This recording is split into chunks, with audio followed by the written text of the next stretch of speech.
11 camera features we wish that every camera had. By we, I mean anyone who uses a camera.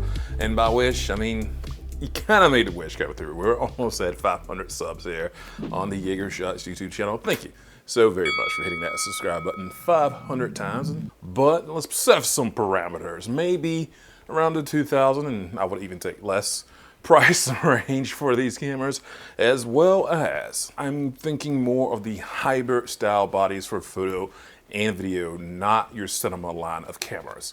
Starting with a full-size HDMI.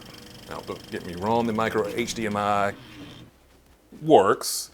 It's just a little prone to breakage, but that doesn't stop me from liking micro anything, because the micro USB port for some small size files is perfect. So that you don't constantly wear out your USB-C port or other ports on your cameras if you have to do a lot of plugging in and unplugging. A phone app that lets you transfer photos, shoot wirelessly, and monitor your screen.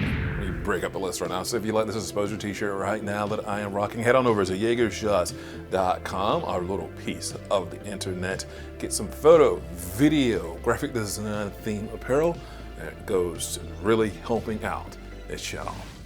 Open the gate, or just open gate, with an honorable mention for anamorphic lens support. On the cameras such as the Sony's have such great video capabilities, to not have a de-squeeze option built in, it's just a little strange. Variable ND filters built right into the camera body. Now the ZV-10, another Sony thing, managed to pull this off, so why can't the full frame line? 180-degree shutter. This is close to self-explanatory. Now, when you have so many things to think about when shooting anything, if I'm going from 24p to 60p or 25 to 59, if you're in that region, it would be really nice to not have to do the whole thing where you have to set it to 24 frames per second and then make sure that you're at 50 on your shutter, or really it should be 48 for double the roll. You get exactly what I'm saying. The 180-degree shutter would automatically fix all of those issues for us. IBIS, in-body image stabilization. Now, this one right here is interesting to look at on YouTube, because there are people who have really nice, fancy cameras, but they're using some newer ones that don't have IBIS, even in the cinema line, which I said I wasn't really talking about today. But it's really a thing that has sort of been fixed, but there's still cameras coming out, like the recent ones from Canon, that don't feature IBIS. And I would like to see those non-IBIS jitters go away.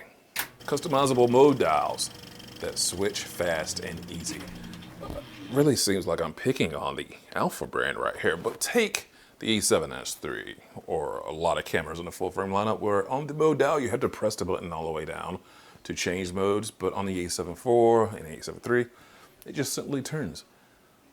Way more convenient for shooting a full day on your hybrid camera. It actually kind of keeps your finger from getting worn out, and it's just a whole lot less annoying. Live streaming without a capture card. Now this one right here is kind of getting sorted out. I just want to see it sorted out across the board. Like, capture cards are really cool, but that is one piece of equipment I would not frown if it had to go away. Loading a custom LUT. For those who shoot video and can get different looks from the same body, same lens. By the way, I do that on the TikToks and the Reels on the gram, the stories, the shorts. Having a custom LUT to get a preview, or just go ahead and bake in the look that you're absolutely positive that you're gonna want for your video. Oh, that is more chef's kissing. Maybe it should be photographer's kiss. An exhaust fan. Perfect to those in the southern hemisphere that know that it gets a little bit on the warm side. And I mean, the way some of these things heat up, people in Antarctica could probably definitely use an exhaust fan as well. My personal number one, product evolving updates. Now, there's a certain contingent of us who are aware where if you get a camera in January, by the time October rolls around, the new one's got new features, and those features are not on the camera you just got months ago for over 25 $100. We understand the hardware and some of the external screen flippy devices obviously can't be updated, even though that would be nice if there was a mail-in feature and mail it back to me. But there is no way that the A7S3 should not have some of the video features of the A7 IV. It's just a little bit dumb. But maybe one day this mythical dream machine will exist. Now on the screen right now, I've got a video about 3 superpowers that I think that every photographer has. And I'm gonna let the old bunny algorithm pick out a video that it says that you might enjoy here on the channel. Thank you for hanging out with me and hit that like button and subscribe to never miss a shot from YeagerShots.com.